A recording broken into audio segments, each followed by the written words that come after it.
Hello, welcome back. So this is Saturday the 25th of October, nearly there. So I hope you're doing well. I'm doing very well today. A little bit later, I'm filming a little bit later in the day. Today, I struggled to get myself going today. I had a lot of bits and bobs on that I needed to do. So anyway, that aside. Now, this is our last weekend of Sober, or certainly our last Saturday of Sober October anyway. So what I want you to do is, we're in a bit of a reflective place at the moment. We were doing this yesterday, and what I want you to do is to think about your weekends, because if this is your first time of doing multiple weekends in a row without drinking, your weekends may never be the same again. So there's a couple of stages of drinking, okay? Now I'm going somewhere with this. And when you start to become self-aware of how much you're drinking and how destructive it is, and just what a pointless endeavor it is, the drinking stops being fun. And it might have stopped being fun for you a while ago, and it's just something you do. It's a habit. You don't know what else to do with yourself. You're not sure who you are without it. These sorts of things. So the reason that I'm saying that your weekends may never be the same again is maybe you're starting to discover this now, that the drinking in recent years has never really been that fun. It's just been habitual. And once you start to internalize this, and once you start to understand that the alcohol is not serving you in any way, the temptation to drink becomes less, but the act of drinking becomes less pleasurable, and you start to see it for what it is. Now, if you leave this and you don't do anything about it, this is where people turn into self-loathing and introspection and beating themselves up, and this is how people end up on the streets, because they hit this point and they just go deeper and deeper and deeper into this hole. They go into this kind of negative spiral, this nosedive, where they can't pull out, because nobody is there to help them. Which is, luckily I didn't end up going down that path. I was right on the cusp. I could feel it. I could feel that something bad was going to happen, and it was just around the corner.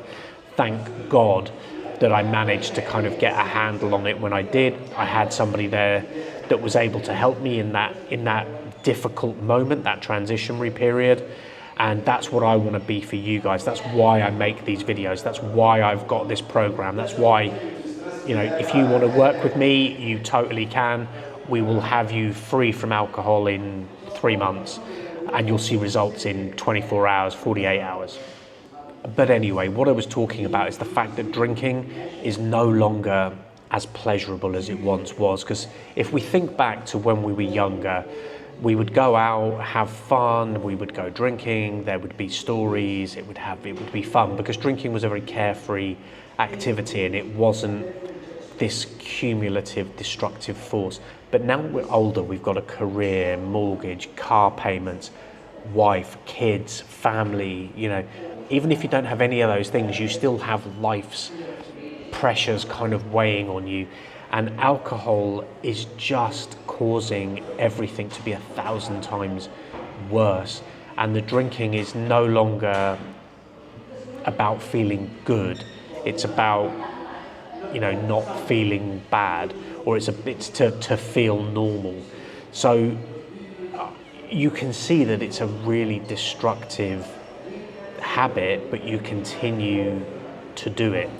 And this is the point where you are receptive and able to be helped, because once you end up morning drinking and the world just falls apart, and your life falls apart, your family falls apart, your business, your job, everything just falls apart. Before you get to that point, there is this window of opportunity which I'm guessing you're in, and you are able to be helped at that point. You're receptive, because the drinking is no longer fun, but you're left in a kind of confusion as to why you're doing it, and you don't see a way out of it.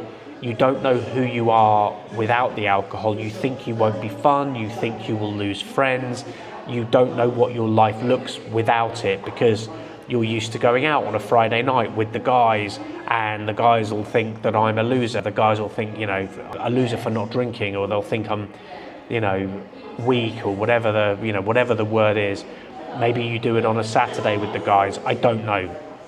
But there's going to be a whole bunch of life rituals that you have around alcohol, and the fear of not drinking and the fear of not knowing who you are without alcohol is very real. But as I say, you are in this window of opportunity where you can actually be helped. So before that window passes, make sure you do something about it, okay? But anyway, let's end on a positive, okay? You're doing amazing so far. If you've made it this far, I'm really proud of you. You should be proud of yourself. Your family should be proud of you. Whoever should be proud of you in your life is proud of you. And long may it continue. We've still got the rest of this week to go. We're right there. So don't let temptation, get in the way. Don't kind of ruin it today. You're nearly there, and as always, I'm proud of you, and I will see you tomorrow.